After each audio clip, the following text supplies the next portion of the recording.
The Final Fantasy VII Rebirth demo we've been so eagerly awaiting for what feels like forever finally dropped, and it is real good.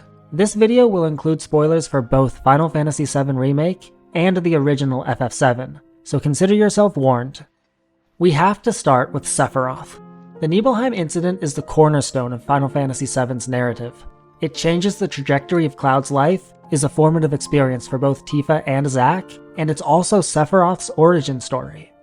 Rebirth brilliantly depicts Sephiroth's status as a hero known and beloved the world over. Cloud is in awe of him. The villagers, children and adults alike, are so excited to have him visiting their backwater town, and even we as players are giddy that we get to actually take control of him. Playing as the legendary soldier is incredible. As fun and familiar as Cloud is, unleashing Sephiroth's various sword flurries and wrecking enemies without breaking a sweat is just unrivaled. The original game gives the player a front row seat to witness Sephiroth's incomparable strength, but this time around we get to actually feel that strength, and it feels good. Sephiroth's characterization is as strong as his gameplay. He's distant, certainly not the most chatty guy, but he's surprisingly personable. At times he's playful in his interactions with Cloud, poking fun at him or encouraging his childlike enthusiasm. Other times he's mentoring him, actively coaching him through certain situations. He's clearly very fond of Cloud. I believe that a strong connection between hero and villain makes for more impactful storytelling. The ultimate conflict means more if it's not just about saving the world, but also about resolving some interpersonal issue. Rebirth expertly builds a believable bond between Cloud and Sephiroth. We understand why Cloud adores him so much, why he set out to join Soldier to emulate this man in the first place. We even feel that warmth that Sephiroth carries in his heart for Cloud. As Barrett puts it, he comes across as a stand-up guy. This amplifies the sense of betrayal, and subsequently the burning hatred that Cloud feels for Sephiroth when he descends into madness, torching the town and murdering its denizens. It's so cool, by the way, seeing this version of Cloud who is completely different to the guy we know from Remake. The truth is obvious to those of us who know and love the original game, but I think newcomers to the story of FF7 will simply see a young, naive version of the character who hasn't yet been jaded by the world. The little nods to Cloud's actual role during these events are really well done. It's never too in your face, but there he is, jumping in without hesitation to protect Tifa on multiple occasions, and most painfully, squirming through the dirt in a fruitless attempt to reach his mother. Because Cloud is an unreliable narrator, and his account of the Nibelheim incident isn't entirely accurate, it's a difficult story to tell, especially when you're trying to appeal both to longtime fans who know the whole story, and those who are experiencing it for the first time. But I think they nailed it here. This game knows exactly how to convey the emotions it wants you to feel. When Cloud emerges from Shinra Manor to see his home swallowed by flames, you're forced to slow down and take in every little detail. You don't get to sprint past the chaos. You have to limp painstakingly past a mother screaming for her son, the mayor furiously rounding up the local militia to search for the man responsible, and a man collapsing in despair, all while the haunting soundtrack slowly rises to a climax. Unable to climb to his feet, Cloud can merely drag himself helplessly towards Sephiroth and watch as he slowly cuts down the villagers, taking his time as if he's savoring every kill. It culminates, of course, in the iconic shot of Sephiroth standing in the flames. He looks back at Cloud, the only person he's chosen to spare, and smiles. On that chilling note, the demo ends. But it's not the end of the Nibelheim incident, nor is it the end of the story that Cloud tells his companions. With that in mind, I wonder if there might be some unexpected change or twist to what comes next. This demo is an excellent, albeit very safe recreation of the original game's events. In that way, it's very similar to the first chapter of FF7 Remake, which expanded the gameplay and provided more in-depth character interactions, but didn't make significant narrative changes to the original game's reactor mission. It's a perfect opening chapter, but Remake's Chapter 2 is even better. It takes a very brief section of the original and blows it up into something unforgettable by imbuing it with world building and characterization, while also planting the seeds for mysteries that persist throughout the game. Could they do something similar with the confrontation between Cloud and Sephiroth in the Nibelheim reactor? I really don't know what they could change about that encounter. It's amazing as is, but I'm excited to find out. For me, FF7 Remake's combat represents the strongest battle system in the series. The way it mixes real-time action with the ability to slow things down and think tactically, all while having simultaneous control of a 3-person party, is everything I want from a Final Fantasy battle system. Thankfully, Rebirth isn't trying to revolutionize the system. Instead, it's building on it with some smart additions. Some of these are smaller tweaks, such as being able to completely nullify incoming attacks with a well-timed block. There's also a ton of new materia in this demo alone, so I can only imagine the possibilities the full game will offer. Rebirth is going to be deep. It's going to provide so much freedom to set up your party in interesting ways, and it's going to be so much fun.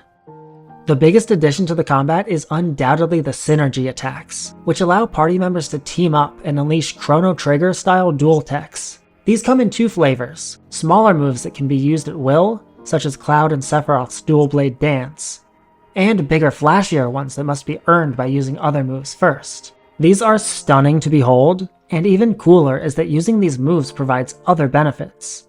Double Helix, for example, raises Cloud's limit level, giving him temporary access to an even more powerful limit break. I imagine other synergy attacks might provide passive buffs or beneficial status boosts. I can't wait to get the whole team together and see what they're capable of. The battle against the newly dubbed Materia Guardian is a wonderful opportunity to put this upgraded battle system through its paces, and it does not disappoint.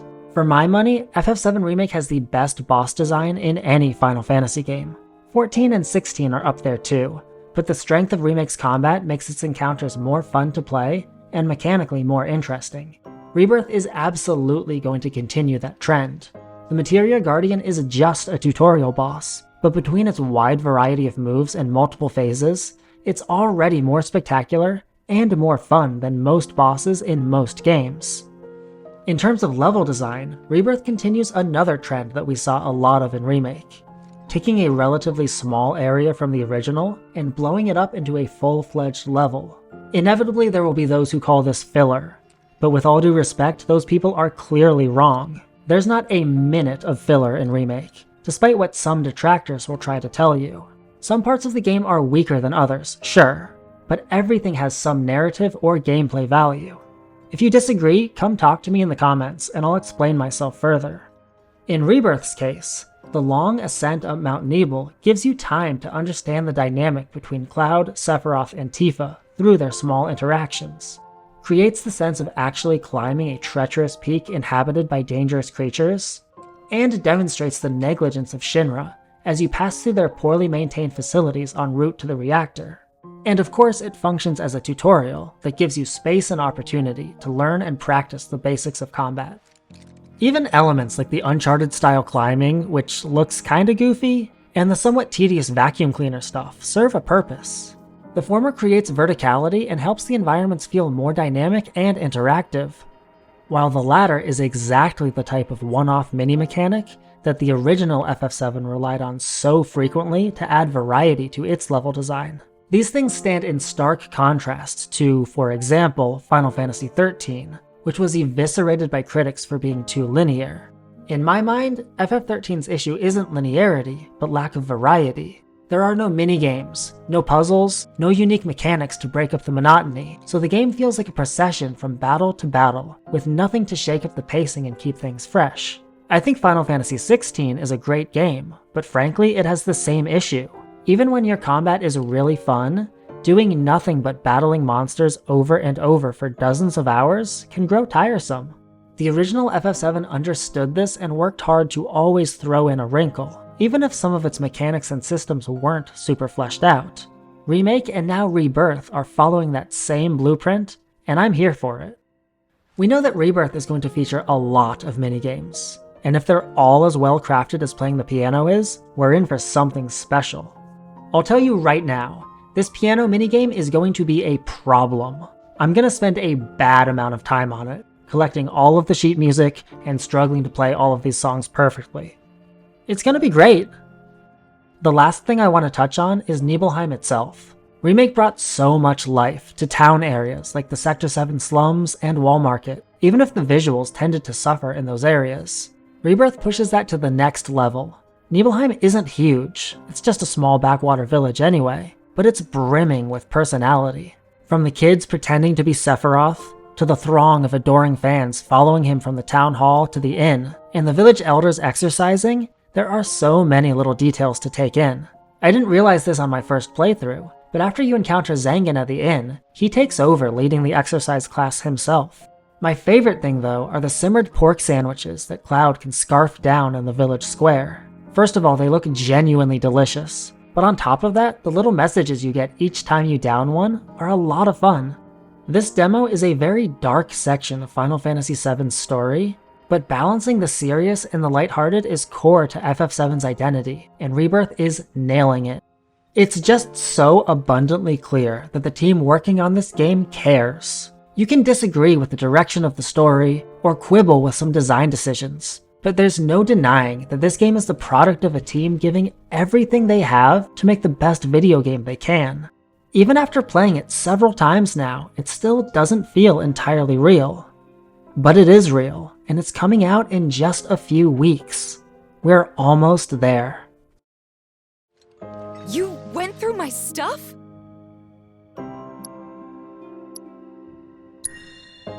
I know I shouldn't have.